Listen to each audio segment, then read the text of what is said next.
परम प्रयोजन है। कहीं बीच में अटक जाए कोई तो अटक जाए, ये वाकई अपनी सीमाएं हैं व्यक्ति की। महाप्रभु जी ये नहीं चाहें कि कोई जीव यहां बीच में अटके।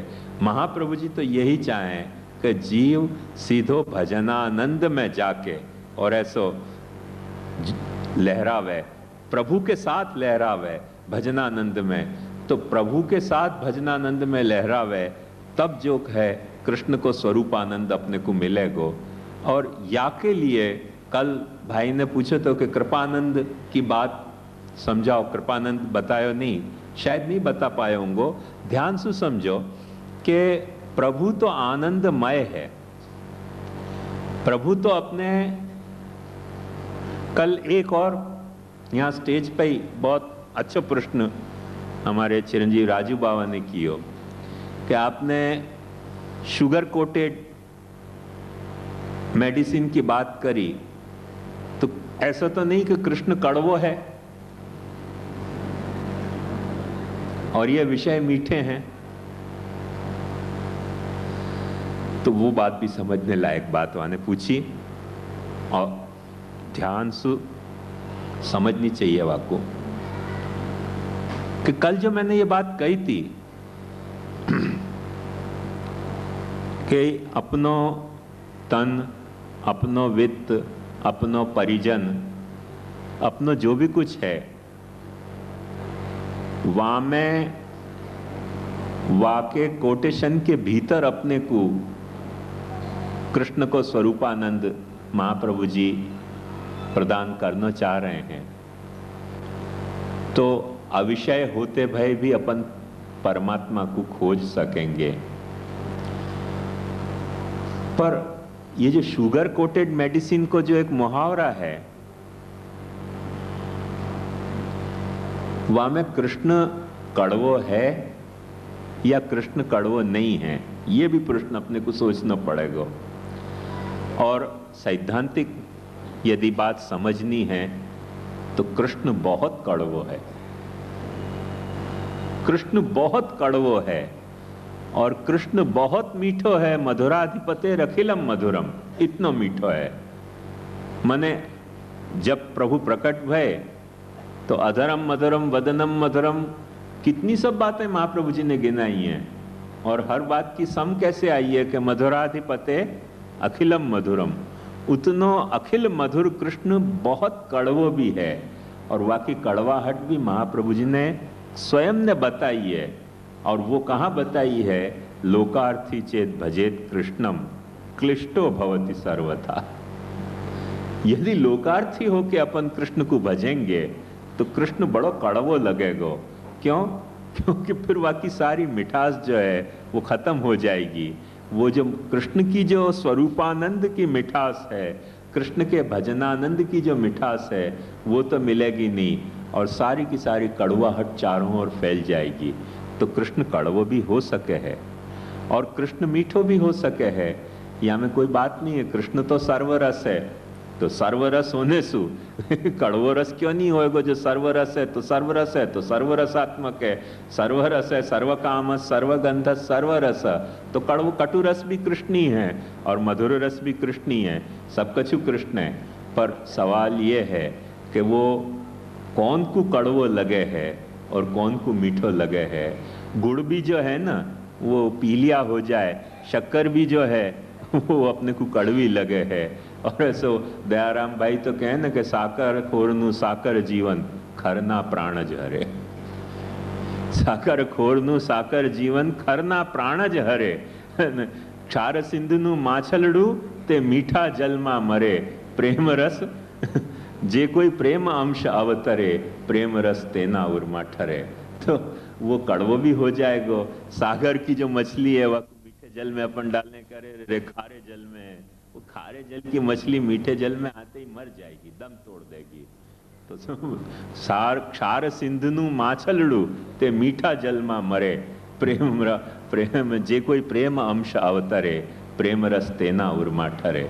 तो प्रेम रस अपने हृदय में भर्यो होए तो कृष्ण की मधुरता समझ में आ सके, और प्रेम रस नहीं भर्यो होए काम रस भरियो होए, विषय कामनाएं भरी होए, लोकार्थिता भरी होए, तो बड़ो कड़वो एकदम जीभ पे रखो और कड़वाहट थू थू करने की इच्छा होगी कि क्या जीभ पे आ गए अपने। यही के लिए आचार्य चरण आज्ञा करें कि बर्जी होते इनको पर आयता को फल पाए रहे।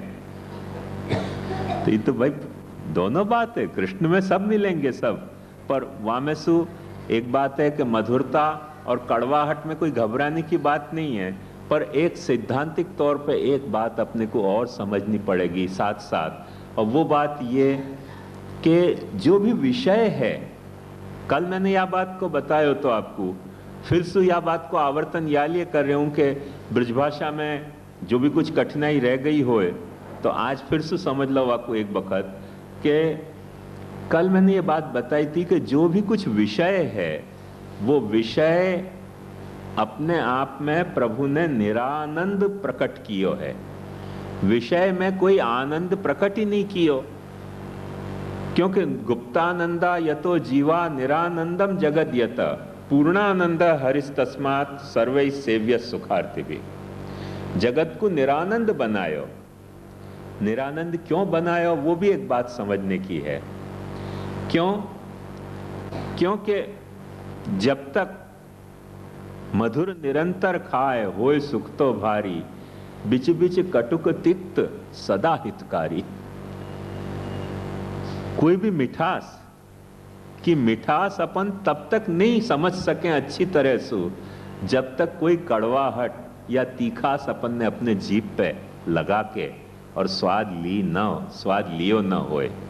तो जब तक कोई निरानंद विषय नहीं होए, वाकु नहीं अनुभव है, तब तक आनंद अपने को कैसे समझ में आएगा कि क्या आनंद है। निरंतर आनंद अपन, जैसे एक बात बताऊं बहुत सरलता से आपको समझ में आएगी बात, कि ये वैज्ञानिक लोग कह हैं कि पृथ्वी के ऊपर 300 माइल को जो हवा को पूरा वातावरण है, वह वातावरण के हिसाब से अपने शरीर के हर स्क्वायर इंच पे न जाने कितने टन हवा को वजन है। अब उतने टन हवा को वजन यदि अपने को उतनो टन वजन यदि अपने को उठाना होए ना, तो अपन मर जाएंगे, हड्डी हड्डी अपनी टूट जाएंगी। उतना टन अपन वजन उठा सके नहीं है कभी भी। पर अपने को क्यों पता नहीं चल रहा है? तो ध्यान से समझो कि या लिए पता नहीं चल रहा हो कि उतने दाब में तो अपन पैदा ही भय हैं। अब एडिशनल कोई भी दाब आवे तो अपने को वजन लगे, बाकी उतने दाब में तो अपन पैदा ही भय हैं। ये जो रॉकेट में जावे हैं अवकाश यात्री, वो क्योंकि अवकाश में जा वक्त जावे तब उनके शरीर पे उतना दाब नहीं रह जाए, तो वैज्ञानिक लोग यहाँ तक कहे हैं कि अपनो जो रक्त ये रक्त वाहिनी में दौड़ रहे है, वो बाहर या लिए दौड़ निकल के नहीं आ जाए है, क्योंकि हवा को दाब यहाँ पे इतना है। और यदि अपन शून्य में चले जाएं और वो जो स्पेस के जो सूट होवे वो अपन ने पहरे नहीं होवे जो अपने शरीर पे उतना दाब रखें, तो ये रक्त जो है वो रक्त वाहिनी में दौड़ते हुए और रक्त अपने चमड़ी को चीर के बाहर आ सके है, या के लिए स्पेशल वाके सूट बनाने पड़े। तो जा दाब में अपन जी रहे हैं, जा वजन में अपन जी रहे हैं, वो वजन अपने को पता ही नहीं पड़ रहे। अपने को साइंटिस्ट कह के इतना वजन अपन हर अपने स्क्वायर इंच पे लेके घूम रहे हैं। हजारन टन को वजन, जितनी 300 माइल को हवा को दाब है, उतना दाब को एक कोई चीज लेके, एक ट्रक लेके देखो, भयंकर पिस जाएगा आदमी। फिर भी नहीं पिस रहे हो है। क्यों नहीं पिस रहे हो? क्योंकि उतने में तो पैदा ही भयो है। अब जो भी कुछ एडिशनल वजन आवे वाकू अपन वजन मान रहे हैं, याकू तो अपन वजन नहीं मान रहे हैं, याकू तो अपन वजन मान रहे हैं कि अपन पृथ्वी में जी रहे हैं। देखो क्या हवा है, और थोड़ी सी हवा बंद हो जाए तो अपने को घबराहट हुआ है। तो ऐसे जामे अपन निरंतर जिए हैं ना, वो वजन को अपन वजन नहीं माने, वो शून्यता को अपन शून्यता नहीं माने। मैं एक वक्त लद्दाख गयो तो वहां सबन ने मुझको बहुत भड़का दियो कि जैसे ही तुम लद्दाख जाओगे ऐसे ही तुम्हारे नाक में से खून गिरने लगेगा, क्योंकि वहां हवा को दाब कम है। तो फिर चलियो मत वहां, थोड़े दिन बैठे रहियो, ये करियो वो करियो। 25 इंस्ट्रक्शन दे दियो। एक वहाँ मिलिट्री ऑफिसर और हतो, वो हमारे किशनगढ़ को हतो, तो वाने भी कही थी। तो वासुब मैंने कंफर्म किया तो वन की कि हाँ अचानक चलना तो बहुत खतरा है, बिल्कुल नाक में से खून गिरने लग जाएगा। आप मानोगे नहीं, प्लेन में से निकलियो ना, मुझको सबसे पहले चिंता यही भाई कि नाक में से खून तो नहीं निकलते, यूं ही देखते देखते निकलियो कि कहीं खून आ रहे हो क्या। जो देखियो खून नहीं आ रहे हो, फिर वो ऑफिसर के पास गए वो मिलिट्री एरिया में, तो वहां से मैंने पूछी भाई क्या चक्कर है, वन की हाँ थोड़े अचानक चलना नहीं चाहिए, बहुत डर लग गया मन की अब चलेंगे कहीं खून निकलेगो, क्या होएगो, दम फूल जाएगो। थोड़ी देर बाद देखियो कुछ हो भयो नहीं, तो मन की अब चलो आनंद सो, कुछ शरीर में अति सामर्थ्य के वाकू एडॉप्ट कर सके इतने चेंज को।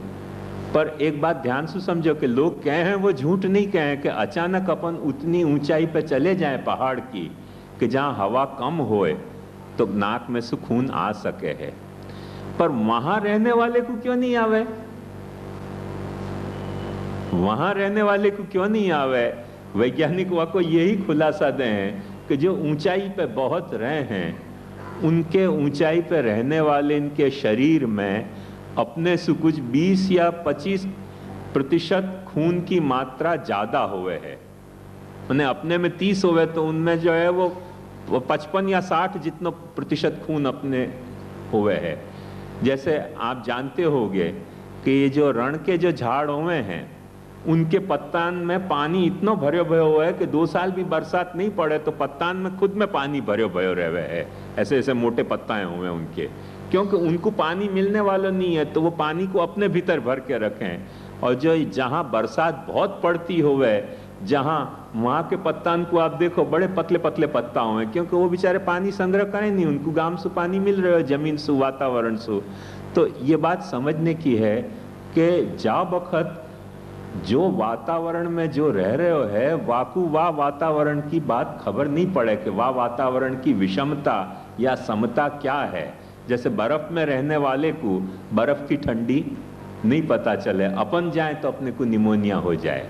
ऐसे निरंतर यदि अपन आनंद में ही रहें तो आनंद की आनंदता भी समझ पानो बड़ा मुश्किल है। मधुर निरंतर खाए होए सुख तो बारी, बिच बिच कटुक तिक्त लवण सदा हितकारी।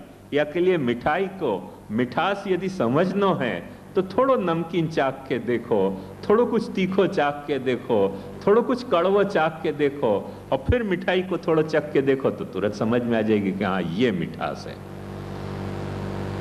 तो आनंद को अपनो आनंद अनुभव करनो हतो, स एकाकी न रे में स द्वितीय में इच्छत। परमानंद ने अपने आनंद के अनुभव के लिए एक विषय बनायो जो निरानंद है, जाकू चक के और अपन समझ सकें कि आनंद क्या है।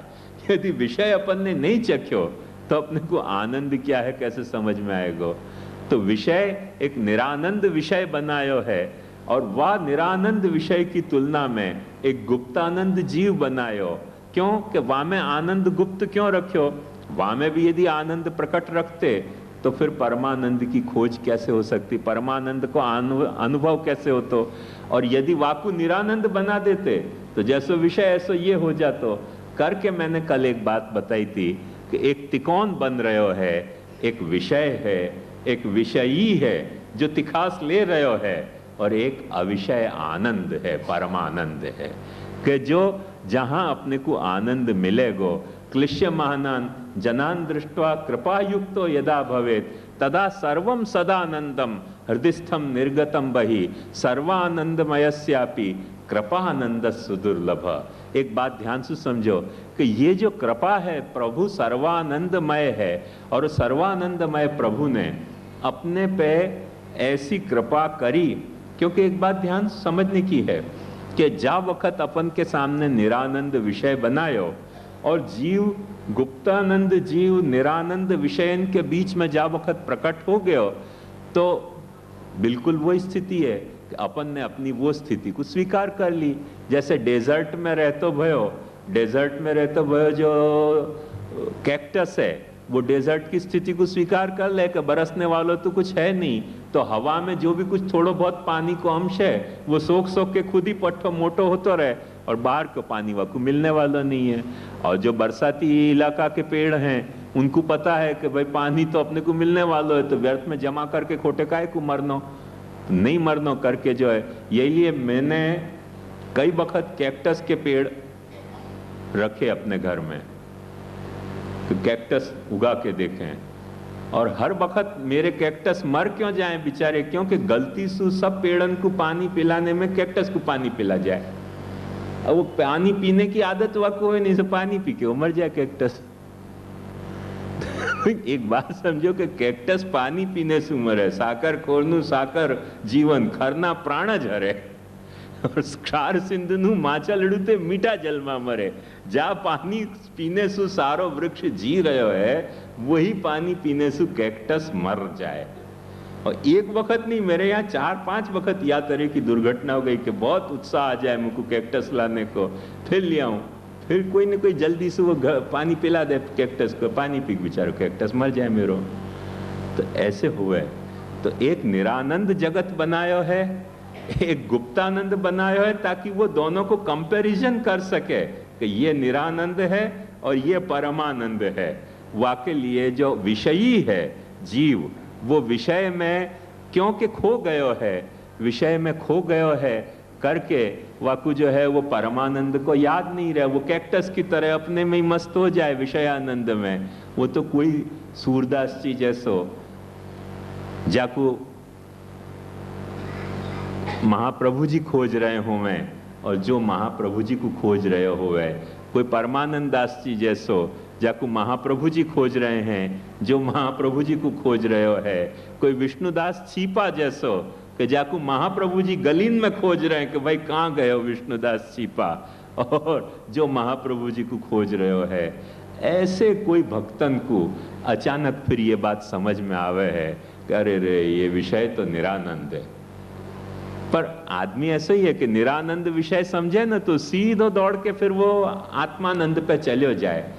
महाप्रभु जी जैसे विषयानंद में डूबते भय जीव को बचाना चाहे हैं, ऐसे आत्मानंद में भी डूबते जीव को बचाना चाहे हैं। ऐसे ही ब्रह्मानंद में डूबते जीव को भी पुष्टि जीव को बचाना चाहे हैं। महाप्रभु जी के प्रयोजन, प्राकट्य को प्रयोजन पुष्टि जीव को भजनानंद प्रदान करना है। ये बात अपने को समझनी चाहिए। और वो भजनानंद प्रदान करने के लिए वो सर्वानंद परमात्मा को महाप्रभु जी एक कृपानंद है स्वरूप। सर्वानंद मयस्यापि कृपानंद सुदुर्लभ। ये कृपा आनंद के रूप में प्रकट हो गई है। आनंद परमानंद श्री कृष्णास्य कृपा निधि, इनने अपने को समझायो कि तुम अपनी साधन निष्ठा छोड़ो, तुम अपनी विषय निष्ठा छोड़ो, तुम अपनी आत्मनिष्ठा छोड़ो, और इतना ही नहीं आगे बढ़ के और तुम अपनी ब्रह्मानंद की निष्ठा भी छोड़ो। एक वक्त भजनानंद लो, तब तुमको पता चलेगो, तब तुमको सूरदास जी की तरह ये भाव जगेगो कि अब न विषय अब न सुहाय, विषय रस छिल्लर वा समुद्र की आस। चकैरी चल चरण सरोवर, जहां नहीं प्रेम वियोग, जहां भ्रम निशा होत न कभू, सो सायर सुख योग। चकैरी चल चरण सरोवर, जहां नहीं प्रेम वियोग। वहां महाप्रभु जी अपने को पहुंचाना चाह रहे हैं, जहां महाप्रभु जी ने सूरदास जी को पहुंचाया हो, वहां महाप्रभु जी अपने को पहुंचाना चाह रहे हैं, जहां महाप्रभु जी ने परमानंद दास जी को पहुंचाया हो। ये बात अपने को समझनी पड़ेगी। वो कृपानंद, कृपानंद को मतलब क्या कि अपनी साधनन में अपने को बड़ा आनंद आवे है करने को। आनंद साधन करनो एक अच्छी बात है। बात समझो, महाप्रभु जी को कई लोगों ने निस्साधनता के अर्थ का ऐसा मतलब खोटो लियो कि अपने को साधन करनो नहीं। साधन निश्चित करनो, साधन करनो, पर साधन में को करने से जो अपने को संतोष हो रहे है, और वह संतोष में जो अपन अपनो अहंकार, और वह संतोष में के कारण वो अहंकार को जो अपनो वो पैम्परिंग जो हुए है अपने अहम की कि ये मैंने कियो, ये मैंने कियो, ये मैंने कियो, ये मैंने कियो। वासु जो साधनन में बढ़ती जो अपनी ममता है, वो साधनानंद सु छोड़ा के महाप्रभु जी एक वक्त कहना चाह रहे हैं कि जो साधन कर तो कर। क्योंकि एक बात समझो, साधन छोड़ने को उपदेश महाप्रभु जी नहीं कर रहे हैं, पर साधना नंदी बनने की बात ना पढ़ रहे हैं कि साधना नंदी नहीं कृपा नंदी बनो। कृपानंदी मतलब कि जब भी तुम जो साधन कर रहे हो वह साधन को प्रभु में समर्पण करो।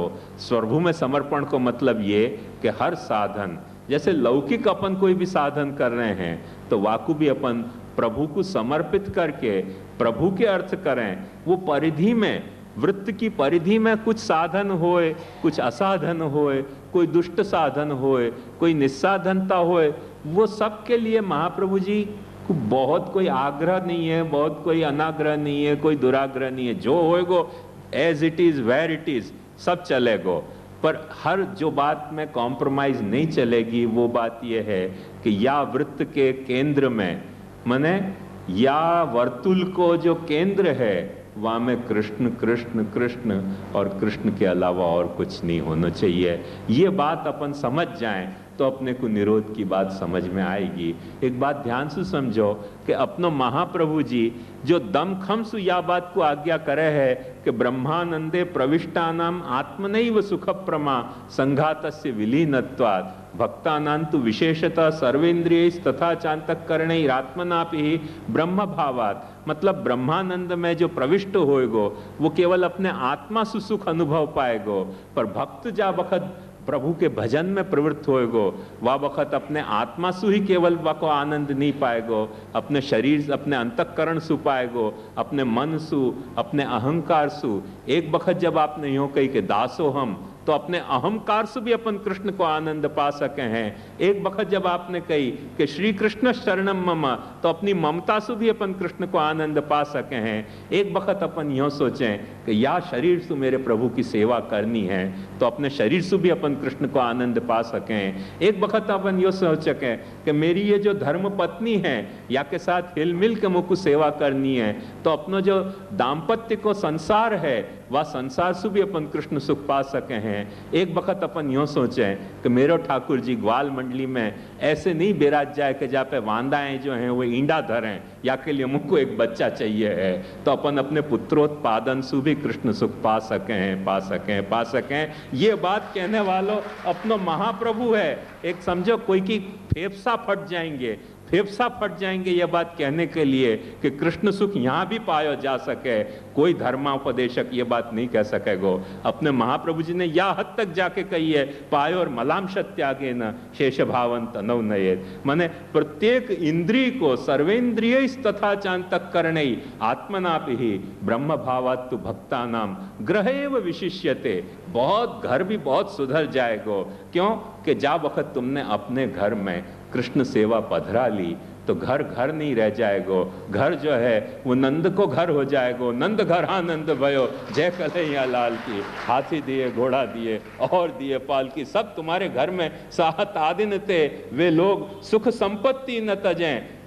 महाप्रभु जी ने क्या कही, सुनी सूर सबन की यह गति, जे हरिचरण भजें ब्रज भयो महर के पूत। जब यह बात सुनी, यह बात अपने श्री महाप्रभु जी ने कही है और दम खमसु कही है, और भक्ति के केवल भावना में बह के कही हो, ऐसी बात नहीं है। भक्ति के भावना में बह के कही है तो तर्क की जो है वो कर्कश धारान को ऐसा चला के भी कही है कि यही बात सिद्ध होएगी। महाप्रभु जी में वो दमखम है, उनमें प्रमाण से वह बात को सिद्ध करके कही है। इतना दमखम है। महाप्रभु जी ने केवल कोई भावला वेड़ा में यह बात नहीं कही है। वो तो महाप्रभु जी के अपन ग्रंथ पढ़े तो समझ में आ सके, ग्रंथ नहीं पढ़े तो कैसे समझ में आ सके। ग्रंथ पढ़ो तो सब बात समझ में आएगी कि यही बात भक्ति की भावना के मृदु प्रवाह में कही है, और यही बात बुद्धि के कठोर तीक्ष्णतम तर्कन के साथ भी महाप्रभु जी ने प्रस्तुत करी है।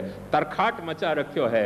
ये सर्वोत्तम स्तोत्र अपने को यह बात की साक्षी दे कि मायावादाख्य तूलाग्नि ब्रह्मवाद निरूपक। मायावाद को महाप्रभु जी ने जैसे घास को तिनका जला में ऐसे जलायो है। तो इतनो महाप्रभु जी को कठोर रूप भी महाप्रभु जी को मान्यो है श्री गोसाई जी ने। तो ऐसी बात नहीं है। मायावाद निराकर्ता, सर्ववाद निरासकृत। मायावाद को निराश कियो, इतना नहीं सर्ववाद को निराश कियो है। साकार ब्रह्मवाद एक स्थापको वेद पारग।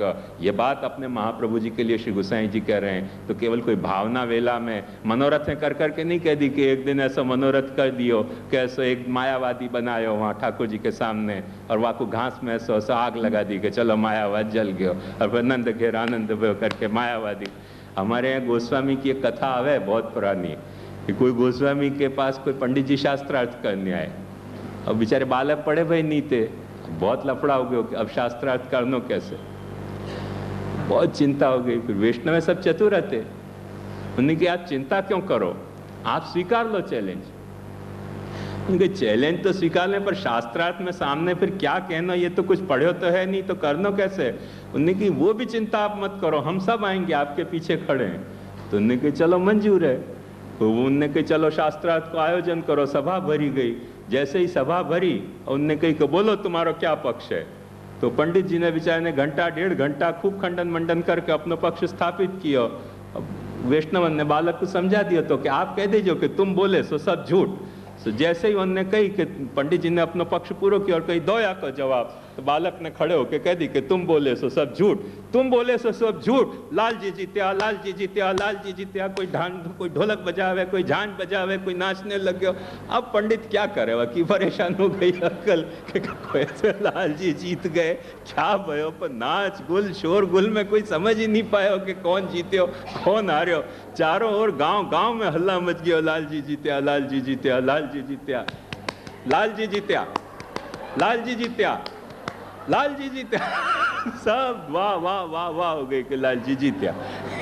ऐसे कोई लाल जी जीत्या नहीं किया भाई।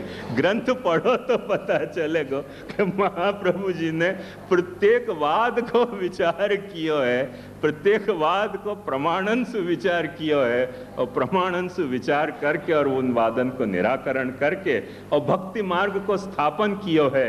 इतनी भावुक भक्ति को स्थापन किया है, इतनी भावना प्रवण भक्ति को स्थापन किया है।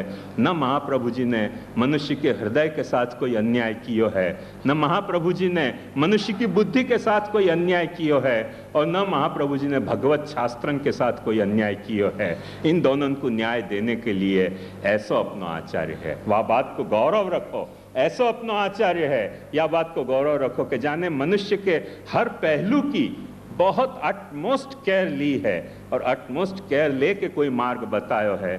तो वाह तरीके का जो अपना प्रशस्त मार्ग है, वह प्रशस्त मार्ग में जा वक्त संसार को भी महाप्रभु जी इतना मने जाकू सब्लिमेशन का अंग्रेजी में कहें, उदात्तीकरण जाकू कहें, तो जा वक्त संसार को भी इतना उदात्तीकरण है। तो एक बात समझो कि संसार को इतना उदात्तीकरण है, तो अपनी साधना को जो शास्त्र के हिसाब से अपने को साधना नियत तया करनी ही चाहिए, जो शास्त्र के हिसाब से जो अपना नियत कर्तव्य है, उन नियत कर्तव्यों को क्या उदात्तीकरण नहीं करना है? ऐसा हो ही नहीं सके, ऐसा हो ही नहीं सके। शास्त्र के हिसाब से जो कुछ अपना कर्तव्य है वो तो अपने को करना है। जब घर संसार को इतना उदात्तीकरण है, तो शास्त्रीय अनुष्ठानन को उदात्तीकरण क्यों नहीं होएगो, कहाँ आड़े आ जाएगो। और समझो कि कोई परमात्मा इतना डरपोक है कि शास्त्र के अनुष्ठान करने से घबरा जातो है, इतना यदि कमजोर प्रमेय है शास्त्र परमात्मा को, तो फिर वो प्रमेय बल ही नहीं है। वहाँ के बजाय तो फिर प्रमाण बल अच्छो कि जो प्रमेय बल से डर तो नहीं रहे हो, ये तो प्रमेय होके भी प्रमाण से डर रहे हो है। तो प्रमाण जो है वो डरे, प्रमेय जो है अपने ठाकुर जी को प्रमेय कहो जाए है और शास्त्र को प्रमाण कहो जाए। फिर से समझ लो बात, नहीं तो तुमको ब्रजभाषा में दोष आ जाएगा कि ब्रजभाषा नहीं समझे। ब्रजभाषा की बात नहीं, ये बात तो गुजराती में कहूँ तो भी ऐसे ही कही जाएगी। तो शास्त्र जो है वो प्रमाण कहो जाए, जासु अपने को प्रमाण पूर्वक बात समझ में आवे। और वह प्रमाण को प्रमेय क्योंकि अपने यहाँ चाहे तो कर्म को प्रतिपादन होए, चाहे तो ज्ञान को प्रतिपादन होए, चाहे तो भक्ति को प्रतिपादन होए, चाहे तो जीव को प्रतिपादन होए, चाहे तो जड़ को प्रतिपादन होए, अपन ये माने हैं कि हर तरह सु प्रतिपादन तो अंत में शास्त्र परमात्मा को ही कर कयो है। सर्वे वेदा यत् पदमामनन्ति वेदैश्च सर्वैरहमेव वेद्य। सारो वेद परमात्मा को ही प्रतिपादन करे। कोई भी विषय को प्रतिपादन करते हो, प्रतिपादन तो परमात्मा को ही कर रहे हो है। यों नहीं तो यों कर रहे हो है, यों नहीं तो यों कर रहे हो है, परमात्मा को ही प्रतिपादन कर रहे हो है। वेदैश्च सर्वैरहमेव वेद्य, सारे वेद सु वेद्य मैं ही हूँ। और माम विधत्ते विधत्ते माम विकल्प्यापोह्यते ह्यहम्, माने शास्त्र में यदि कोई कर्म को विधान किया गयो है तो वो कर्म मैं हूँ, और शास्त्र में यदि कोई तत्व को निरूपण किया गयो है तो वो तत्व मैं हूँ। और इतना ही नहीं, भागवत यहाँ तक कह है कि शास्त्र में यदि कोई चीज को ना पाड़ी गई है, अपोहन किया गया है कि नहीं ये नहीं है, तो वो जा चीज को ना पाड़ी गई है वो भी मेरो ही एक लियो भय रूप है। मेरी ही कोई रूप को ना पाड़ी जा रही है, मेरी ही कोई रूप को हाँ पाड़ी जा रही है, और मेरे ही कोई रूप को करवे को विधान कह जा रहे हो। तो शास्त्र अपने हर पहलू में, अपने यहाँ तो या ढंग से ही कहो है बात, पर श्री मध्वाचार्य जी ने यह बात को और भी थोड़े खूबसूरती से कही है। वो कहें कि जितनो भी शब्द है, देखो ध्यान से सुनियो, जितनो भी शब्द है, कोई भी शब्द को अर्थ हरि ही है। सर्व शब्द वाच्यो हरि। अब मध्वाचार्य जी तो वीर शैव हैं, वीर वैष्णव हैं, अपना फाइटिंग स्पिरिट के वैष्णव हैं एकदम। तो वो तो कहें कि सागर जो गरज रहे हो है ना, वह गर्जना को भी अर्थ हरि है। गरज रहे हो, वहां को कुछ अर्थ तुमको समझना है तो वहां को अर्थ कह रहे हैं कि हरि है। ऐसा कोई शब्द नहीं है जहां शब्द को अर्थ हरि नहीं हो तो होए। तो सर्व शब्द को अर्थ हरि है।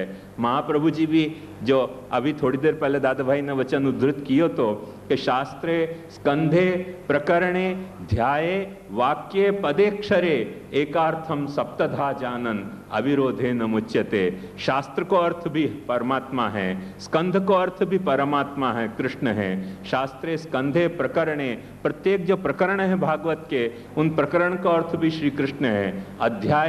अध्याय को अर्थ भी कृष्ण है, वाक्य को अर्थ भी कृष्ण है, वाक्य पद को अर्थ भी कृष्ण है, और अक्षर को अर्थ भी कृष्ण है। एक कृष्ण के रूप में इन सातों अर्थ को तुम जो है वो अविरोध जान सको तो बस तुम समझ गए जो बात मैं कहना चाह रहे हूं। और जब इन अर्थन में तुम विरोध सोच रहे हो तो तुमको समझ आने में, तुम्हारी समझ में कोई तकलीफ हो गई है, तुम बात को बराबर समझ नहीं पा रहे हो, ये बात श्री महाप्रभु जी कह रहे हैं। तो बात ध्यान से समझो कि जो भी शास्त्र है वह शास्त्र को अपन प्रमाण माने हैं। प्रमाण मतलब जासु कोई चीज को ज्ञान होवे वो प्रमाण। जैसे ये माइक से तुमको मैं क्या बोल रहे हूँ वह को ज्ञान हो रहे हो लाउड स्पीकर से, तो मैं क्या बोल रहे हूँ वह को ज्ञान में ये माइक और ये लाउड स्पीकर प्रमाण है। और बोल मैं रहे हूँ जो मेरी बात है वो प्रमेय है। ऐसे जो सुनाई दे रही है तुमको बात वो प्रमेय है। ऐसे शास्त्र सारा जो है वो प्रमाण है, वेद है, उपनिषद है, गीता है, भागवत है। श्री महाप्रभु जी आज्ञा करें, अर्थोयमेव निखिलैरपि वेद वाक्यै रामायणै सहित भारत पंचरात्रै अन्यैश्च शास्त्रवचनै सहतत्व सूत्रै निर्णीयते सहृदयम हरिणा सदैव। सारो शास्त्र प्रमाण है और उन सारे शास्त्रन को प्रमेय जो है वो श्री कृष्ण है।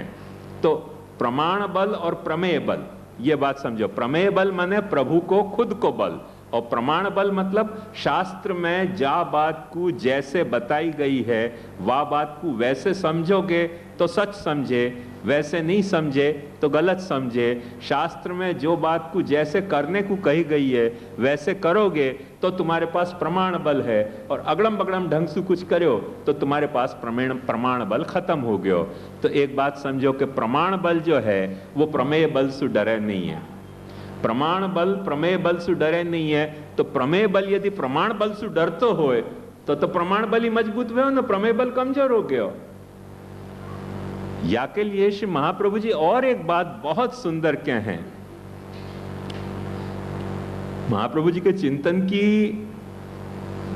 गरिमा और मिठास दोनों सोचने समझने लायक है। महाप्रभु जी कहें कि जब ठाकुर जी कृष्ण बन के प्रकटे तब प्रमाण मतलब शास्त्र दाऊजी बन के प्रकटे, बड़ो भाई बन के। मर्यादायाम बलभद्र से उपयोग है, यूं कहें कि वो प्रमाण जो है वो बलभद्र होके पनप्यो, और प्रमाण जो है वो बलभद्र होके प्रकट्यो, और ठाकुर जी प्रमेय जो हैं वो अनुज बन के, छोटे भाई बन के प्रकटे। तो जहां जहां भी ठाकुर जी को प्रमाण की जरूरत हो वहां दाऊ जी को लेके जाएं। एक बात महाप्रभु जी वहां बहुत सुंदर विवेचनाएं सब जगह करें। तो ये तो दोनों जो हैं वो नंद घर में प्रकट होने वाले बालक हैं, प्रमाण भी और प्रमेय भी। ये एक बात समझो, वक्त्रम व्रजेश सुतयोर अनुवेणु जुष्टम, गोपिकान ने भी यही लिए, वक्त्रे नहीं कही, वक्त्रम कयो, दोनों को मुखारविंद एक ही बतायो। वक्त्रम व्रजेश सुतयोर अनुवेणु जुष्टम ये इर्वा निपीतम अनुरक्त कटाक्ष मोक्षम। अपने यहाँ दाऊजी जो हैं यही लिए ठाकुर जी के साथ प्रमाण के रूप में प्रकटे हैं। तो मैंने अपनी चतुश्लोकी में एक बात कही थी मैंने अपनी चतुश्लोकी में एक बात कही थी, कैसो अपन ने प्रमेय तो सबको पधरा दियो पर प्रमाण नहीं पधरा यो, वाके कारण अपनो प्रमेय जो है वो कमजोर पड़ गयो। थोड़ा थोड़ा दाऊ जी को भी हल मुसल चलाते रहे ना तो सब बात सुरक्षित रहे। हल मुसल नहीं चले दाऊ जी की तो बड़ी लफड़ा हुआ है, तो ठाकुर जी को तो होना ही चाहिए, पर थोड़ा दाऊ जी को भी हल मुसल चलते रहना चाहिए साथ में, तब फिर देखो सब बात सुरक्षित रहे। तो ये बात समझो कि प्रमाण जो विधि और प्रमाण जो निरूपण ये सब जो है उनको दोनों को बल जो है वो एक दूसरे के पूरक बल हैं, क्योंकि न प्रमेय के बिना प्रमाण सिद्ध हो सके, प्रमाण प्रमाण नहीं रह जाएगा, और न प्रमाण के बिना प्रमेय सिद्ध हो सके, दोनों एक दूसरे के पूरक हैं। तो कभी इन दोनों में झगड़ा तो हो ही नहीं सके है। तो जा बखत अपने महाप्रभु जी संसार जो न प्रमाण है न प्रमेय है, विषय है, अपने शास्त्र के विषय तरीके कहीं भी ये नहीं कहो गया है। एक बात समझो, बहुत मजेदार बात तुमको बताने जा रहा हूं मैं, कि शंकराचार्य ने और कुमारिल भट्ट करके भय, तो कुमारिल भट्ट वो वेद के वह हिस्सा के आचार्य हैं जा हिस्सा में अपने कर्म को उपदेश दिया कि जीव को क्या करना चाहिए, और शंकराचार्य ने वेद को वह हिस्सा पे भाष्य लिखियो जहां में जीव को क्या करना चाहिए नहीं बतायो, पर ब्रह्म क्या है ये बतायो। और इन दोनों आचार्य ने जो महाप्रभु जी के पहले भय 400-500 साल पहले, इन दोनों आचार्य ने आधी आधी बात कही। कुम्हारिल यूं कहे कि वेद की वो सब बात झूठी जहां में अपने कर्म को निरूपण नहीं मिलतो है, माने अपने को क्या करना या को खुलासा नहीं मिलतो है, तो वो वेद की बात झूठी है, बेकार है। एक उदाहरण बता रहा हूं कि जैसे वेद में ब्रह्म को वर्णन आवे है कि ब्रह्म सु ये जगत पैदा भयो, ब्रह्म में ये जगत स्थित है, ब्रह्म में ये जगत लीन होने वालो है। कुमारिल भट्ट कहे कि ब्रह्म में सु पैदा भयो और ब्रह्म में स्थित है और ब्रह्म में लीन होने वाला, वहां में अपने को क्या करना, सिकंदर ने पोरस से की थी लड़ाई तो मैं क्या करूं, क्योंकि झूठी बात है। कुमारिल भट्ट कहे झूठी बात है, ऐसे कुछ मतलब नहीं है। तो उनने वेद को, उपनिषद को जो सारो हिस्सा जहां में ब्रह्म को वर्णन आवे कि वो ऐसा सर्वव्यापी है, सर्वभूतांतरात्मा है, सर्व साक्षी है, सर्व को साक्षी है, अंतरात्मा है, वो कहें भाई होएगा वहां में मेरे क्या करने को, झूठी बात। शंकराचार्य ने जा वक्त भाष्य लिखियो, उनने कही कि भाई वेद जो है वो तो नित्य शब्द राशि जो है, वेद को जो मतलब है वो मुख्य मतलब तो ब्रह्म है। सो जहां ब्रह्म को निरूपण नहीं आ रहे हो है वो सब झूठी बात। तो एक बात समझो कि उपनिषद और जो संहिता को जो प्रोपोर्शन है वेद में वो कितनो, जैसे यूं समझो कि 90 अध्याय और 10 अध्याय या 99 अध्याय और 1 अध्याय, 99 अध्याय और 1 अध्याय को जो अंतर है, 1 अध्याय उपनिषद है जहां में ब्रह्म को वर्णन आवे, और 99 अध्याय जो है ना वो कर्म को वर्णन आवे। तो एक आचार्य कह रहे हो कि 99 अध्याय झूठे, एक आचार्य कह रहे हो कि जो 6 अध्याय है वेद को जहां ब्रह्म को निरूपण आ रहे हो वो झूठो। अपनो महाप्रभु जी है जो ये बात कह रहे हो कि नहीं, न ये झूठो न वो झूठो, दोनों ही ब्रह्म के 2 रूप हैं, एक कर्मात्मक रूप है और एक जो है वो ब्रह्मात्मक रूप है। न कर्म को ब्रह्म से कोई झगड़ा है, न ब्रह्म को कोई कर्म से झगड़ा है। तो इनके मन में इन आचार्यन से जा वक्त अपन ये पूछेंगे कि जगत को वर्णन कुछ आएगो, तो शंकराचार्य तो स्पष्ट कहे हैं, बहुत मजेदार बात कहे हैं कि जगत में जो चीज अपने को दिखलाई दे है वो तो आंख से दिखलाई दे रही है। वाके बारे में यदि वेद कुछ भी कहते हो तो वेद झूठो वो कहें, क्योंकि जब आंख से दिखलाई दे रही है तो वेद सुकाय को पूछनो। बहुत बड़े एक व्याख्याता हैं शंकर मत के भामतीकार, उन्होंने वाको एक बहुत मजेदार फ्रेज बताई है कि नैष्यागमा शतम अपि घटम पटयितुमीशते, यूं कहें 1000 वेद आके कोई घड़ा को कपड़ा कहेंगे तो घड़ा कपड़ा हो जाएगा? घड़ा कभी कपड़ा नहीं होएगा। वेद के कहने से जो घड़ा है सो तो घड़ा रहेगा, और कपड़ा है सो कपड़ा रहेगा। तो वेद जो आंख से जो कुछ दिखलाई दे रहे हो है, वाके बारे में कुछ कह रहे हो है तो वेद झूठो, वासु विरुद्ध कुछ कह रहे हो है तो झूठो, वही बात कह रहे हो है तो वेद झूठो। वेद सच्चो कब? कि जब ब्रह्म के बारे में कहे, और ब्रह्म कैसो? कि जो आंख से दिखलाई नहीं दे, कान से सुनाई नहीं दे, ऐसो बुद्धि से सोचियो नहीं जा सके। यतो भाई मने यतो वाचो निवर्तन्ते अप्राप्य मनसा सह। वाके बारे में जब वेद कह रहे हो तो सच्चो, बाकी कोई भी विषय में वेद बोले तो झूठो। ये शंकराचार्य को मत है। तो जा वक्त देखो विषय के बारे में कुछ वेद बोले तो वेद को झूठे मानने वाले आचार्यों के सामने महाप्रभु जी ने पहली वक्त ये कही कि नहीं, वेद को एक वचन भी मिथ्या नहीं, एक वचन मिथ्या नहीं। कर्म को प्रतिपादन करे तो भी वेद सच्चो, ब्रह्म को प्रतिपादन करे तो भी वेद सच्चो, जीव को प्रतिपादन करे तो भी सच्चो, जगत को प्रतिपादन करे तो भी सच्चो। पर सच्चो क्यों? क्योंकि ये सारे रूप प्रभु के धरे भय रूप हैं, याद ये सच्चो। यहां जाके महाप्रभु जी ने सारी बात को कितनी खूबसूरती से घुमा के और यथास्थान स्थित कर दी है कि वेदेश्च सर्वैरहमेव वेद्य, ऐसो माम विधत्ते विधत्ते माम विकल्प्यापोह्यते हम एतावान सर्व वेदार्थ। ये सारो वेद को अर्थ है। तो वो महाप्रभु जी जो वेद के प्रत्येक वचन को सच माने हैं, वो महाप्रभु जी क्या प्रमाण को इतना कमजोर मानेगो कि प्रमाण को उदात्तीकरण नहीं हो सके? ऐसा कभी नहीं हो सके। जब संसार को, विषय को महाप्रभु जी ने इतना उदात्तीकरण किया है, विषय को एक बात ध्यान से समझो।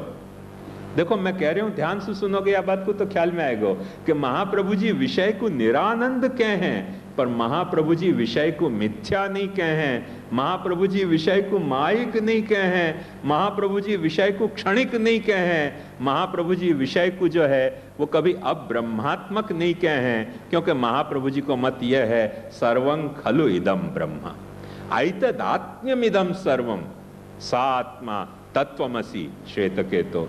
ये सारो जड़ जगत, ये सारो जीव जगत ब्रह्म के ही अलग अलग रूप हैं। रूप नाम विभेदेन जगत क्रीडति यो यत। तो जा जगत को इतनी गरिमा प्रदान करने वालों आचार्य कभी ऐसे प्रमाण के कोई भी निर्देश को कभी जो है वो उदात्तीकरण नहीं करे, ऐसा हो ही कैसे सके? हो ही नहीं सके। इतनी बात नहीं है, ये कोई अनुमान की बात नहीं है। स्वयं आचार्य चरण एक जगह नहीं अनेक जगह यह बात को कहें कि वेद शास्त्र विरोधेन येषाम करणमन्वपि ते ही पाखंडिनो किया। वेद शास्त्र से विरुद्ध जितना अणुमात्र भी कोई की कुछ कृति है तो तुम निश्चित समझो कि वो पाखंडी जीव है। ये बात कहें महाप्रभु जी, तो वो क्या साधना को, वेद के प्रमाण बल को क्या उदात्तीकरण नहीं करेंगे? जब संसार को उदात्तीकरण इतना कर रहे हैं ब्रह्मात्मक रूप से, तो जब संसार को इतना उदात्तीकरण कर रहे हैं, अपनी साधना को भी उदात्तीकरण कर रहे हैं। क्यों उदात्तीकरण कर रहे हैं? ध्यान से देखो कि स्वधर्म अनुतिष्ठन वही भारत वैगुण्य मन्यथा तदाश्रय तदीयत्व। अभी अपन पाठ कर चुके, तदाश्रय तदीयत्व बुद्ध्या किंचित समाचरेत स्वधर्म अनुतिष्ठन वही भारत वैगुण्य मन्यथा। तुमको प्रभु को आश्रय करनो है, तुमको प्रभु को आश्रय लेनो है, तुमको प्रभु के बननो है, तदीय बननो है, तदाश्रित होनो है, भगवत आश्रित होनो है, भगवदीय बननो है। पर कैसे बनोगे? स्वधर्म अनुतिष्ठन वही भारत वैगुण्य मन्यथा। स्वधर्म को अनुष्ठान करते भय तुमको भगवद आश्रित और भगवदी बननो है, स्वधर्म को त्याग नहीं। जब संसार को त्याग नहीं बता रहे हैं तो धर्म त्याग महाप्रभु जी कैसे बताएंगे? एक कॉमन सेंस की बात समझो या में कि संसार को जहाँ आचार्य ने त्याग नहीं बतायो वो धर्म त्याग कैसे बताएगो? पर महाप्रभु जी हर वक्त यह बात को ध्यान रखें कि संसार को भी अपनी वाक वृत्त के परिधि में रखो और वह वेद को भी जो है वह वाह वृत्त की परिधि में रखो, केंद्र में मत रखो। केंद्र में जो है वो तो कृष्ण ही रहना चाहिए। लौकिकत्वम वैदिकत्वम कापट्यात्तेषु नान्यथा वैष्णवत्वम ही सहजम ततो न्यत्र विपर्य। वैष्णवत्व सहज केंद्र बिंदु होना चाहिए। अपनी सारी मनोवृत्ति को, अपनी सारी एक्टिविटी को, अपनी सारी पर्सनालिटी को, अपनी सारी सोशल इंटरेक्शन को, अपने सारे जो है वो ऐसो सोशल स्टेटस को जो केंद्र बिंदु है वो वैष्णवत्व होना चाहिए, भगवदीयत्व होना चाहिए, भगवद आश्रितत्व होना चाहिए। और लौकिकत्व वैदिकत्व को वो कापट्य की एक परिधि को बना के रखो कि जासु वो केंद्र पे कभी कोई आंच ना आने पाए। या के लिए प्राचीन वार्ता साहित्य, वचनामृत साहित्य में अक्सर आपको ये बात पढ़नी मिलेगी कि लौकिक वैदिक जो है वो तो बाढ़ है। बाढ़ मतलब जैसे खेत के ऊपर अपन बाढ़ बनावे, खेत के धान की सुरक्षा के लिए बगीचा के चारों ओर अपन कंपाउंड वॉल बनावे कि बगीचा के जो फूल हैं उनको बकरी न चर जाए, या लिए कम से कम। तो वैसे अपनो कृष्ण निष्ठा, अपनी कृष्ण निष्ठा को लौकिकता और वैदिकता आंच न पहुंचावे, वाके लिए उनको निभाना है, उनको छोड़ना नहीं है, उनको तोड़ना नहीं है, पर उनको कृष्णाभिमुख करना है। या के लिए यावत देहाभिमान तावत वर्णाश्रम धर्म एवं स्वधर्म। यहां तक महाप्रभु जी ने आज्ञा करी है कि तावत देह वर्णाश्रम धर्म एवं स्वधर्म। जब देहाभिमान है, देहाभिमान नहीं है तो ठीक बात है, फिर तो कोई सवाल ही नहीं, क्योंकि देहाभिमान को लक्ष्य करके और वो बात कही गई है। तो ये बात ध्यान से समझो कि प्रमाण बल को भी महाप्रभु जी ने वाही तरह से कियो है जा तरह से अपने अज्ञान बल को उदात्तीकरण किया है। ये संसार जो है अहंता ममता सु अपने अज्ञान को बल है, और जो शास्त्र है वो प्रमाण को बल है, जाकू महाप्रभु जी वैदिकत्व के हैं। और ये जो संसार जो है वो अपने अज्ञान को बल है, वह अज्ञान को बल को उदात्तीकरण महाप्रभु जी करें। कल मैं वो उलूकिका की बात कर रहे हो तो पूतना की, तो ध्यान से समझो कि महाप्रभु जी ने इवन पूतना तक को ये जस्टिफिकेशन दिया है कि कोई बात नहीं, तू जा वक्त भगवान को मारने आई है तब बदमाश है, पर जा वक्त भगवान तो को मार देगो फिर तेरे में से बड़ी सुगंध निकलेगी। गंध मात्रा अवशेषिता, तू भगवान को मारवे आवे तब तू राक्षसी है, पर जा वक्त भगवान तो को मार देगो अविद्या को, वह वक्त तू दुर्गंध वाली नहीं रह जाएगी। भागवत पढ़ो, वहां में आवे कि जा वक्त भगवान ने पूतना को मार दी, सारे ब्रज में सुगंध सुगंध फैल गई। और नंदराय जी आए तो उनको बड़ा आश्चर्य हुआ कि सुगंध कहां से आ रही है। बाद में पता चलो कि तो पूतना मरी। अविद्या पूतना नष्टा गंध मात्रा अवशेषिता। अविद्या की पूतना मरी, वह की सुगंध फैल गई। तो भगवान जा वक्त अविद्या को भी मारेगो तो सुगंध आ जाएगी, पर अविद्या उलूकिका, वो उल्लू लक्ष्मी को वाहन जा वक्त भगवान को मारने जा रहे हो है मनोरथी बन के, बहुत दुर्गंध आएगी प्रसादी भंडार की। अभी हमारे बड़े मंदिर में प्रसाद कब से वो मुखिया भितरियान ने हड़ताल कर दी है, तो बिकी नहीं रहे है, तो सड़ रहे है वहां अंदर।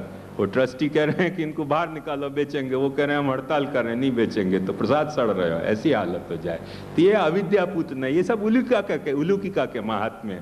अविद्या पूतना ऐसी है, प्रसाद को भी सड़ा दे। अभी चली रही है शायद हड़ताल, भूल तो नहीं होती, ये लोग ज्यादा जानते होंगे।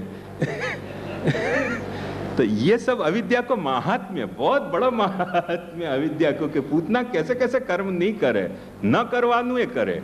जैसे प्रभु में सामर्थ्य कर्तुम अकर्तुम अन्यथा कर्तुम, ऐसे ये जो लक्ष्मी के वाहन उलूक और उलूकिकाएं जो है ना, उनमें भी कर्तुम अकर्तुम अन्यथा कर्तुम सामर्थ्य है कि प्रसाद को भी सड़वा सकें ये लोग, इतनी सामर्थ्य उनमें, बड़ा महात्म्य या को भी। पर भगवान जा वक्त इनको मारे तब सुगंध फैल सके, ये भगवान को मारने जाए तब बड़ी दुर्गंध फैले प्रसाद सड़ने की, ये बात समझनी चाहिए। तो ये बात ध्यान से समझोगे तो समझ में आएगी कि निरोध या भूमिका पे महाप्रभु जी ने कहो है, और वही भूमिका को सर्वोत्तम स्तोत्र के मैंने तुमको कल उपक्रम सु उपसंहार सु ये सारी बात बताई। केवल सर्वोत्तम स्तोत्र को निरोध सु ही या तरह से संबंध देखना पर्याप्त नहीं है। थोड़ा सा मैं आज तुमको ये भी बताऊंगा कि एक बात ध्यान से देखो, महाप्रभु जी ने जो मूल बात, वैसे या सर्वोत्तम स्तोत्र पे अपने पुष्टि मार्ग में 500 साल में 13 टीका हैं प्रकट भई हैं, 13 टीका, और जिनमें सु कुल 1 2 3 टीकाएं छपी हुई हैं, बाकी सब अप्रकाशित टीकाएं हैं।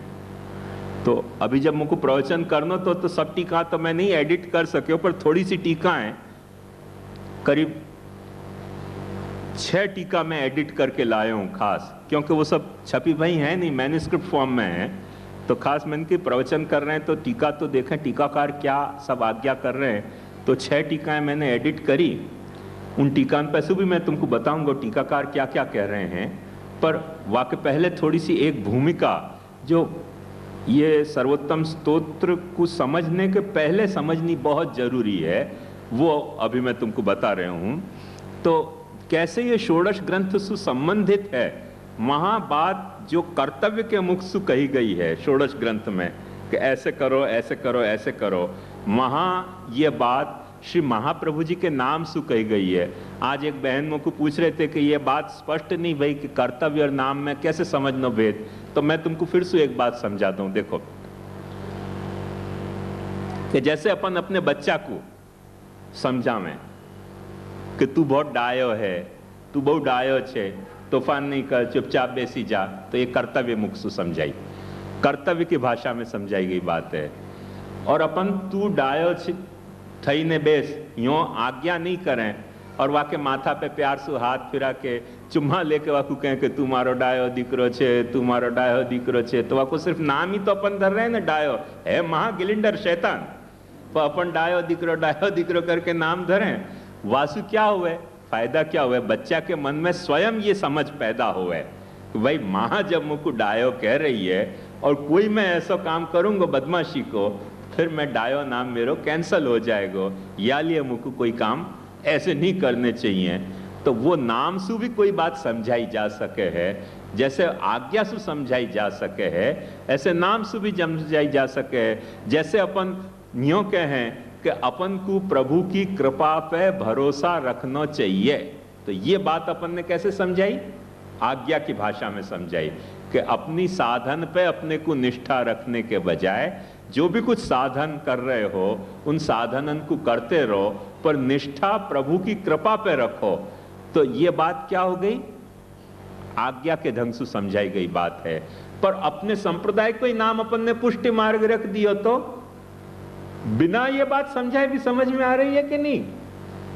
अब कहने की जरूरत नहीं है, अब कहने की जरूरत नहीं है कि अपनी साधनन पे निष्ठा मत रखो और प्रभु की कृपा पे निष्ठा रखो, ये बात कहने की जरूरत नहीं है। संप्रदाय को जो नाम है पुष्टि मार्ग, अपनी भक्ति को जो नाम है पुष्टि भक्ति, वो खुलासा कर रही है यह बात को कि भक्ति कैसी, कि जहां भक्ति करने की जो अपनी साधन निष्ठा है वाको अपन आनंद नहीं ले रहे हैं, पर अपनी भक्ति करने में प्रभु की कृपा को अपन आनंद ले रहे हैं, तो पुष्टि भक्ति।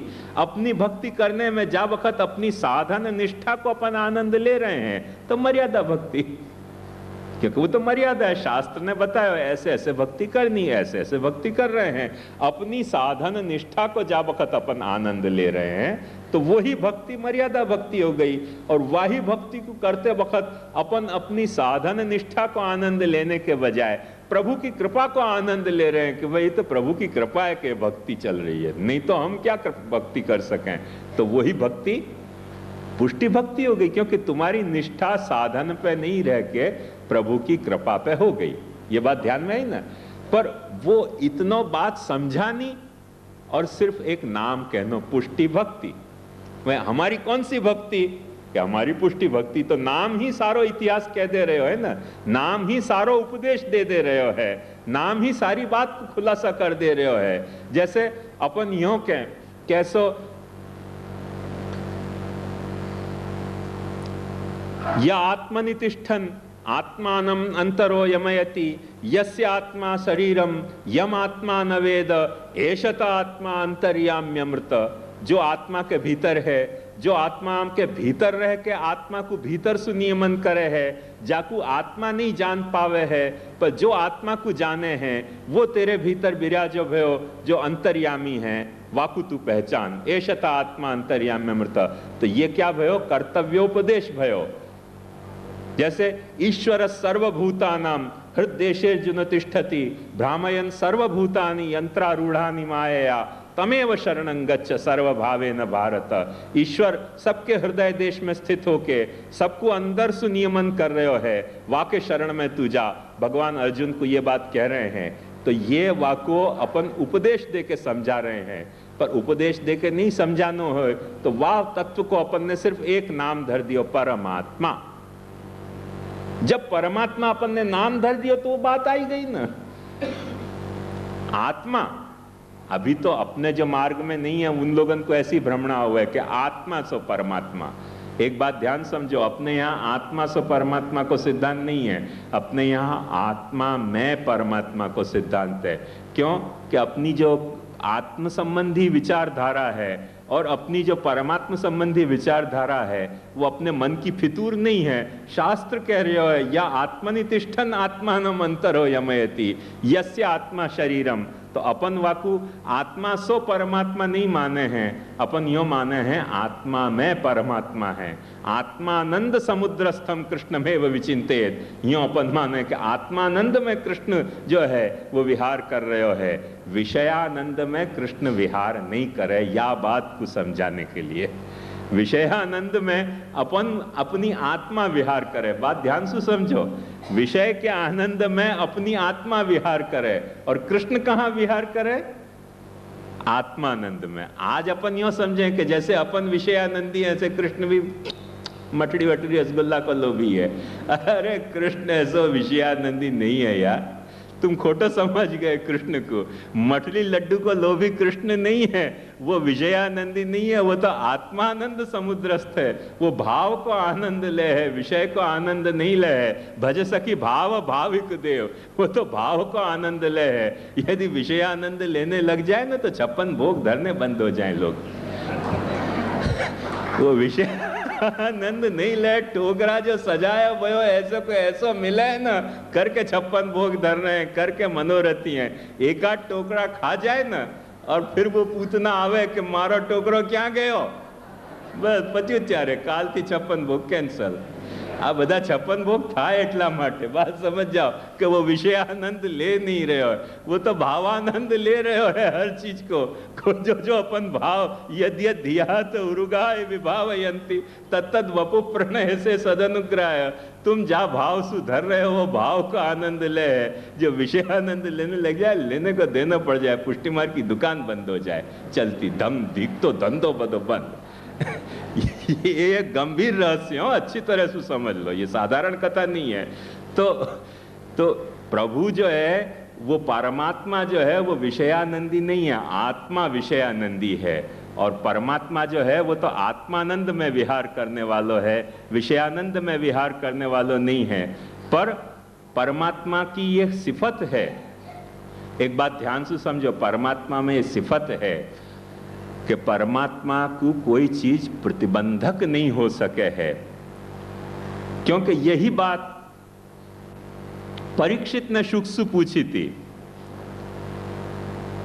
कि भगवान ने रास क्यों कियो, और तब शुक ने भी यही बात बताई, शुकदेव जी ने, कि गोपी नाम तत्पति नांच सर्वेशाम अपि देहि नाम योन्तश्चरति सोध्यक्ष क्रीडने नेह देहभाग। गोपी, गोपिन के पति और ऐसे जितने भी प्राणी मात्र हैं उन सब की आत्मा में अंतरात्मतया अंतरात्मा के रूप में प्रभु तो विहार कर ही रहे है, वो ही विहार कर रहे है।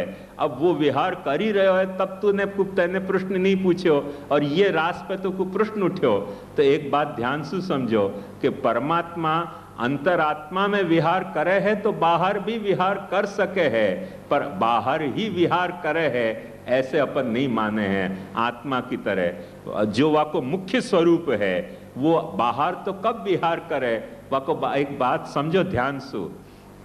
जैसे रसखान जी समझावे के शेष महेश दिनेश गणेश सुरेश हु जाहि निरंतर गावे, जाहे अनादि अनंत अखंड अभेद अछेद सुवेद बतावे, नारद से मुनि व्यास रटे पची हारे तऊ पुनि पार न पावे, ताहे अहीर की छोहरियां छछिया भर छाछ पे नाच नचावे। तो एक बात ध्यान समझो कि विषयानंद के लिए वाने छछिया भर छाछ के लिए नाचो कि उनके भाव के लिए नाचो, उनके हृदय में भाव है। या तरीके को कि कृष्ण मेरी छाछ को पसंद करे है तो चल नाच भी दूं तेरे को, यदि ये पसंद है तो। प्रभु को छाछ को कोई कमी नहीं है। नंदालय में 9 लाख गाय हैं, 9 लक्ष गाय हैं, उनको कोई छाछ की कोई तोटा नहीं है, स्केर्सिटी नहीं है उनको के छाछ उनको खरीदनी पड़ती हो कि छोड़नी पड़ती हो। भक्त को भाव है तो प्रभु तो बंधने भी तैयार है।